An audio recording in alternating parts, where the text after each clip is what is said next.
My name's Glenn Taylor. I'm the founder and CEO of Teilor. Teilor originally was a photographic retouching company working for photographers, and in 1995 we decided to get into CGI. We've evolved over the last 12 years to now produce content for all advertising media. The benefit of moving into CGI was to take ownership of the creative process, and it kind of opened a new world to us. We can often produce things in 3D that can't really be easily captured in lens. Over the years we've done lots of sort of liquid effects, creating terrain, and obviously lots of work in the automotive field where CGI has become very established because of the costs of shipping around vehicles. And now we're constantly looking to encourage our customers to move across to a more digital workflow, because once we've produced the original base models, they can reuse those across different media, across different uses and different delivery methods, now and into the future. If we're talking about an automotive client, for example, they can even start to do model year upgrades and facelifts on the digital model without ever having to cut a piece of metal. The industry is constantly changing. Clients' budgets are being squeezed, and the timescales to project delivery are also being squeezed. So we need a pipeline where we can take any excess out of the process. So we're constantly looking at how we can customize software, customize the solutions to enable us to do these projects quicker and more cost effectively for our clients. So we have 3dsMax and Maya in-house.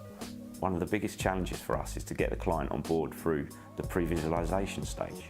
It's at a point now where we're almost making the piece before we've actually started the job. These days we often get pitches in and we've got like 2 or 3 days to turn something around. We know we're up against a lot of other great firms, and I'm the guy who gets that job on the desk on a Friday night, and you're told that you've got to have something ready to show on Monday morning, and you're juggling all the creative problems at the same time. You need the right software to get that result out the door.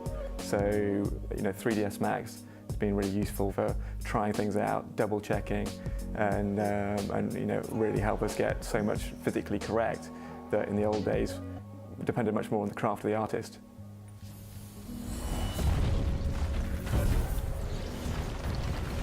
We like to give our artists the ability to just go off piste a little bit and create their own idents.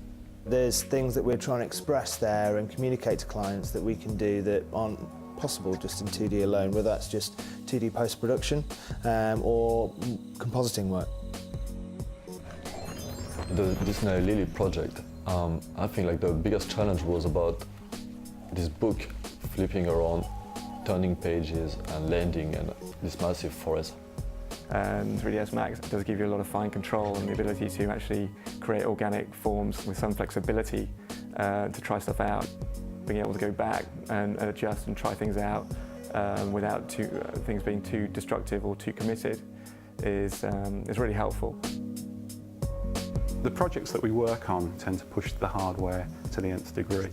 So we needed a hardware solution that would enable us to handle that data and move it around, and we found that AMD delivers that sort of performance. We've been working with AMD since we set up the studio, and their hardware is excellent price performance, and they've been on with delivering new technology and advances in graphics cards since we've been working with them. More and more clients need content provided throughout their whole media chain.